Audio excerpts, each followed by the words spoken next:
Hello students, आज के class में आप पढ़ने जा रहे हैं ठोस में अपूर्णता या दोष। ये ठोस में अपूर्णता या दोष क्या है, इस बात को आप एक एग्जाम्पल के मदद से अच्छी तरह समझ सकते हैं। ठोस में अपूर्णता या दोष क्या होता है स्टूडेंट, इस बात को आप इस एग्जाम्पल से समझेंगे कि यह एक आदर्श क्रिस्टल है। इस आदर्श क्रिस्टल में अवयवी कण अपने वास्तविक पोजीशन पर यानी अपने जालक बिंदु पर धनायन और ऋणायन स्थित है।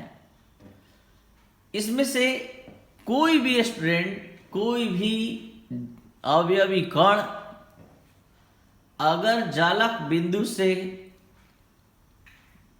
बाहर चला जाता है या फिर इस अंतराकाशीय स्थान में आ जाता है, आपको बता दें स्टूडेंट कि इस स्थान को अंतराकाशीय स्थान कहते हैं। तो या तो बाहर चला जाए या इस स्थान में आ जाएगा, इसमें से कोई भी अवयवी कण, तो कहा जाएगा कि ठोस में दोष उत्पन्न हो गया। तो कहने का मतलब ये है कि ठोस में अवयवी कण एक नियमित पैटर्न में व्यवस्थित होते हैं और ये अवयवी कण अगर नियमित व्यवस्था से, अपने नियमित व्यवस्था से, अपने वास्तविक स्थिति से अगर विचलित होते हैं तो बस इसे ही ठोस में दोष या अपूर्णता कहते हैं। यानी ठोस क्रिस्टल जालक में अवयवी कणों का अपने वास्तविक स्थिति से विचलित हो जाना ही ठोस में अपूर्णता या दोष कहलाता है। आपको बता दें स्टूडेंट, विचलित हो जाने का तात्पर्य है कि ये या तो यहाँ आ जाए, मतलब कोई अवयवी कण उस स्थान को छोड़कर या तो बाहर चला जाए, जालक बिंदु से सीधे बाहर चला जाए उठकर, या फिर इस अंतराकाशीय स्थान में फिट हो जाए। तो कहेंगे कि ठोस में दोष उत्पन्न हो गया, ठोस में अपूर्णता उत्पन्न हो गई।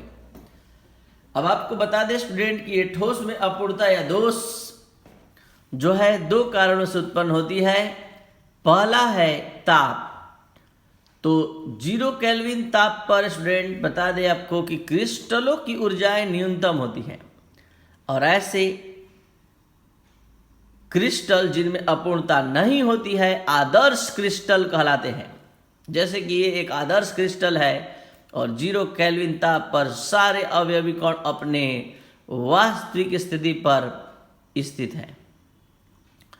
लेकिन 0 केल्विन से ज्यों ही ताप अधिक करेंगे तो निश्चित है कि अवयवी कण अपनी नियमित व्यवस्था से विचलन आरंभ कर देते हैं, यानी अपना स्थान परिवर्तित करने लगते हैं। कोई बाहर चला जाता है, कोई अंतराकाशीय स्थान में, तो इसी से ठोस में अपूर्णता उत्पन्न होती है।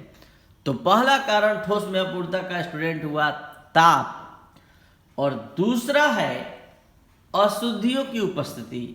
यानी जो अशुद्धि, कुछ अशुद्धि है, किसी क्रिस्टल जालक में आकर अंतराकाशीय स्थान पर फिट हो गया, या फिर किसी धनायन या ऋणायन को हटाकर खुद उसका स्थान ग्रहण कर लिया, तो किसी बाहरी एटम का आकर, किसी बाहरी परमाणु का आकर जालक बिंदु पर स्थित हो जाना या अंतराकाशीय स्थान में उपस्थित हो जाना ठोस में दोष उत्पन्न करने का कारण हो सकता है। तो यहाँ ठोस में अपूर्णता या दोष उत्पन्न होने का दो कारण बताया गया स्टूडेंट, एक ताप और दूसरा अशुद्धियों की उपस्थिति। तो ये बात क्लियर हो गया होगा कि ठोस में दोष या अपूर्णता क्या है।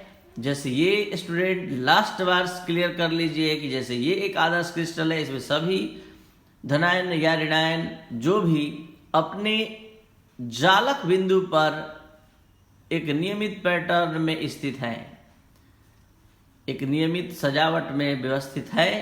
इसमें से कोई भी अगर धनायन या ऋणायन अपने अवयवी कण से, अपने वास्तविक स्थिति से अगर विचलित होता है तो बस उसे ही ठोस में दोष या अपूर्णता कहते हैं।